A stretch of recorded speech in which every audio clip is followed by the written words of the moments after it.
Bom dia, meu nome é Alexandre e hoje eu irei apresentar junto com o meu grupo e o Kaique que não pode fazer o vídeo por enquanto, por alguns fatores pessoais, porém a gente vai dar início agora à nossa apresentação. A porcentagem é uma razão cujo denominador é igual a 100 e indica uma comparação de uma parte com o todo. O símbolo por cento, como está no slide, é utilizado para porcentagem. E dessa forma, o valor em porcentagem pode ser também expresso em forma de fração centesimal ou como um número decimal. Quantidade. Bom, nessa parte é uma parte bem fácil por conta de que a porcentagem é uma fração mais simples, é uma conta mais simples, como por exemplo 13% de 300. O que a gente vai fazer primeiro? Como o denominador é 100, a gente anda duas casas para a esquerda, tá? Então ele vai ficar 0,13, esses 13%, e depois é só multiplicar por 300 e vai dar 39. É uma conta bem simples e bem rápida de se fazer nessa questão, por exemplo, mas tem algumas que serão um pouco mais complicadas. Fator de multiplicação. O fator de multiplicação, a gente pode interpretar ele como se fosse uma espécie de ferramenta que a gente utiliza para conseguir calcular decréscimos, acréscimos, aumentos, descontos e outros valores aí em percentuais. Mas o que é em si o fator de multiplicação? O fator de multiplicação ele vai ser basicamente um valor, né, pelo qual você deve multiplicar o preço total de algo para saber quanto que é o valor real com o aumento em percentual, seja ele com desconto ou com acréscimo. E existe uma diferença basicamente entre os dois, com desconto e com acréscimo, que a gente vai entender melhor agora com esses dois exemplos que eu vou dar. O primeiro exemplo dele é com desconto. Digamos que um homem vá até uma loja para comprar um aparelho de televisão e esse aparelho está custando aí, em média R$ 2.000 nessa loja. E aí o vendedor chega para ele e fala que se ele comprar à vista, esse aparelho de TV recebe um desconto de 15%. Esse desconto de 15% que ele vai receber vai ser à vista. E ele opta por essa opção, mas não sabe quanto que é o valor. Aí a gente vai utilizar o fator de multiplicação para descobrir quanto que seria. A gente entende e a gente sabe que 100% equivale a 1 inteiro. E 15% equivaleria aí a 0,15. E aí, para saber o valor total da televisão, a gente vai ter que saber manusear esses dois valores. Como é com desconto, a gente vai pegar esse 1% inteiro e dele a gente vai subtrair 0,5 e a gente vai obter 0,85. A gente pega esse valor 0,85 e multiplica pelo valor total da televisão, que seria R$ 2.000. E aí a gente vai multiplicar R$ 2.000 vezes 0,85 e a gente vai obter o valor da televisão com esses 15% de desconto. E a gente teria basicamente R$ 1.700 nessa televisão já com desconto. Agora eu vou dar um outro exemplo, né, um outro caso, só que esse vai ser com acréscimo. Digamos que o mesmo homem resolva ir em outra loja e comprar um smartphone que está custando aí R$ 1.500. E aí o cara chega para ele e fala que à vista ele recebe um valor de 25% de desconto e parcelado ele recebe um acréscimo de 25%. E aí o cara opta por fazer um parcelado, ele não opta por pagar à vista, então ele vai ter que ter um aumento de 25%. E a gente tem novamente o 100% equivalendo a um inteiro e 25% que equivaleria basicamente a 0,25. No caso do desconto, a gente pega o valor inteiro, que seria 1, e subtrai 0,15, porque é um desconto. Como a gente está falando de um acréscimo, a gente não vai retirar desse inteiro 25%, o 0,25 dos 25% do acréscimo. A gente vai somar os dois valores. A gente vai somar um inteiro com 0,25. E a gente vai ter um total de 1,25. A gente vai repetir o processo que a gente fez anteriormente de somar com o valor total. O valor do smartphone era 1.500, a gente multiplica por 1,25. E aí a gente vai ter o valor real do smartphone com um acréscimo de 25% que ele optou. E aí o valor vai ficar 1.500 vezes 1,25, que vai dar 1.875. E essa é basicamente a diferença entre com desconto e com acréscimo. É o manuseio ali de você multiplicar, entre você somar e você subtrair. Bom, alterações sucessivas é quando você precisa calcular a porcentagem mais de uma vez no mesmo exercício. Dá um exemplo aqui. Eu e minha mãe, com a ajuda de dois irmãos, conseguimos vender R$ 1.000 em doces. Primeiro ela pega esses R$ 1.000 e tem que tirar 30% para pagar os gastos. Aí depois ela tem que dividir o restante entre partes iguais, para nós quatro. Ou seja, ela teria que pegar os R$ 1.000 e tirar 30%, no caso seria R$ 300, ia sobrar só R$ 700. Ela teria que usar esses R$ 700 como base para ela tirar os 25% para cada um, senão ela calcularia errado. Ou seja, tem que ficar lembrando sempre que conforme você faz o primeiro cálculo, o 100% que você tem que usar como base muda. Ou seja, aí sobra os R$ 700. Aí ela ia tirar 4 de 25% para dividir em partes iguais desses 700. Ou seja, ela tem que fazer o cálculo acima um do outro. Bom, agora eu vou estar explicando o exercício. É um exercício simples, mas é muito comum de se cometer um erro na hora de resolver. Bom, o exercício diz: 2 descontos de 50% equivalem a um desconto único de A, 25%, B, 75% ou C, 100%. Bom, na hora do cálculo é muito comum das pessoas somarem as porcentagens, ou seja, elas pensam 50% mais 50%, então eu vou fazer um desconto único de 100%. Mas está errado, porque na hora de você fazer esse desconto, você tem que tirar 50% primeiro, aí vai sobrar mais 50%. Aí faltou fazer o outro desconto de 50%, aí você vai e tira e vai sobrar a metade dessa última metade que tinha sobrado, ou seja, você vai tirar a metade dessa segunda metade, e não ela toda, vai tirar 50% dela. Ou seja, você vai estar fazendo no total um desconto de 75%. Oi, hoje eu vou falar sobre a utilização da porcentagem. Estima-se que a porcentagem começou a ser utilizada em 1 a.C., na Roma, com o imperador César Augusto. Ele teve a ideia de cobrar sobre as mercadorias que estavam sendo comercializadas dentro de Roma. Então ele fez um padrão de frações que seriam cobradas para as mercadorias.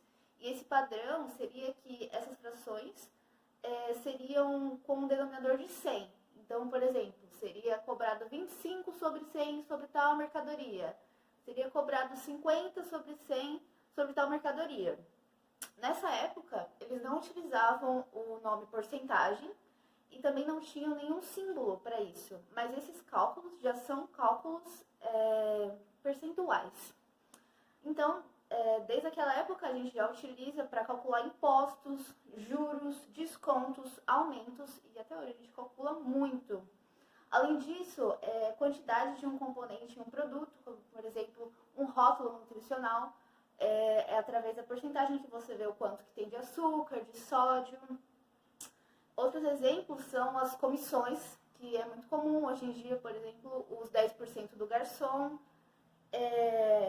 Quando, por exemplo, tem uma sociedade e você quer saber quanto por cento uma pessoa, um sócio, vai ter de participação nos lucros, também é através da porcentagem que se calcula isso. Depreciação, o cálculo para saber o quanto um bem vai perdendo seu valor conforme o passar dos anos, também é através da porcentagem.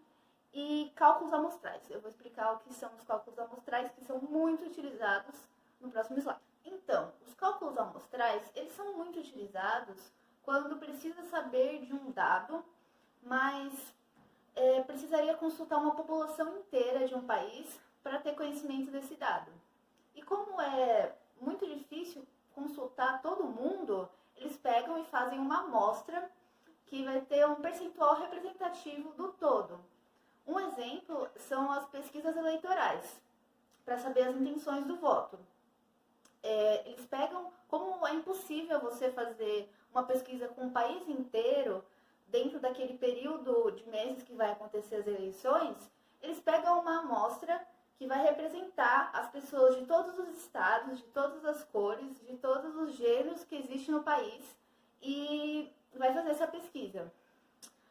A porcentagem ela é muito utilizada nesses cálculos amostrais, porque, como eu falei, ela precisa ser representativa. Então, se numa população eu tenho 56% de mulheres, e eu preciso que na minha amostra também tenha 56% das mulheres opinando na minha pesquisa. Assim vai com todos os outros fatores e todas as outras características. Os percentuais precisam ser iguais. Esse é o primeiro ponto. O segundo ponto da utilidade da porcentagem nos cálculos amostrais seria para calcular a margem de erro. A margem de erro ela é muito importante, que seria o quanto em percentual a sua pesquisa pode variar do que está acontecendo na realidade. Nessas pesquisas eleitorais, como eles buscam ter uns resultados bem assertivos, assim, eles tentam fazer com que a margem de erro seja no máximo 2%, para mais ou para menos, para realmente estar compactuando com o verídico. O terceiro ponto, que a porcentagem ajuda os cálculos amostrais, seriam para calcular o nível de confiança. O nível de confiança da sua pesquisa seria o seguinte: se você repetir a sua pesquisa várias vezes, quanto mais próximo os resultados forem, maior o seu nível de confiança. Normalmente, nas pesquisas com cálculos amostrais, busca-se um nível de confiança de 95% para mais. Aqui eu deixei uma fórmula, se alguém tiver interesse de calcular, fazer um cálculo amostral, fazer uma pesquisa quantitativa, é dessa maneira que se calcula qual é o tamanho que é necessário para fazer, qual é o tamanho necessário da amostra para poder realmente representar o todo. E aí a nossa fórmula diz o seguinte: o N é o tamanho da amostra que nós queremos calcular. Esse é o que nós vamos descobrir. Qual o tamanho da amostra que vai ser necessária que eu faça a pesquisa. O Z é o desvio do valor da amostra que eu vou aceitar na minha pesquisa para que eu alcance o nível de confiança que eu quero. Então, se você quer um nível de confiança mais alto, 99%, você vai ver que isso vai afetar a sua conta e a sua amostra vai acabar sendo maior. Quanto maior o nível de confiança, sua amostra vai acabar crescendo. O E é a margem do erro que eu vou admitir. Como eu dei o exemplo, pode ser de 2%, 5%. E o P é a proporção. A proporção seria um exemplo, se ao invés de eu querer fazer uma pesquisa eleitoral com o país inteiro, se eu quisesse fazer de cada estado do país. Então você vai ver que você vai precisar calcular a proporção, por exemplo, do estado de São Paulo quanto ao Brasil. Qual é a proporção que o estado de São Paulo significa para o Brasil? E aí você vai vendo que a sua amostra vai aumentar ou diminuir dependendo do tamanho do estado e da população do estado. Agora que nós já vimos as várias utilidades da porcentagem, nós vamos falar como ela pode cair no vestibular. É muito comum que caiam problemas que envolvam uma variância de um valor em porcentagem, como por exemplo um desconto ou um aumento, e aí você tem que calcular o quanto aquele valor variou em vários meses, por exemplo. Também cai muito problemas de crescimento populacional, em que às vezes pode ter sequências de IPG e você precisa calcular quanto que variou em percentual. E também cai muitos lucros sobre custo e lucros sobre venda. Isso seria basicamente aquele problema em que o João tem um comércio e ele quer vender uma mercadoria 50% a mais do valor dela de fábrica. Aí vem um freguês na loja do João e ele pede um desconto de 40%. E você tem que calcular como ficaria, se ele teria um prejuízo ou se ele teria um lucro em cima dessa mercadoria com desconto e de quanto foi o prejuízo ou o lucro. Também cai muito problema com geometria, em que tem uma figura que aumenta ou que diminui, e você tem que calcular qual foi o percentual que aumentou ou diminuiu a área ou o perímetro. E também cálculos de probabilidade e de estatística, que envolvem leitura de gráfico.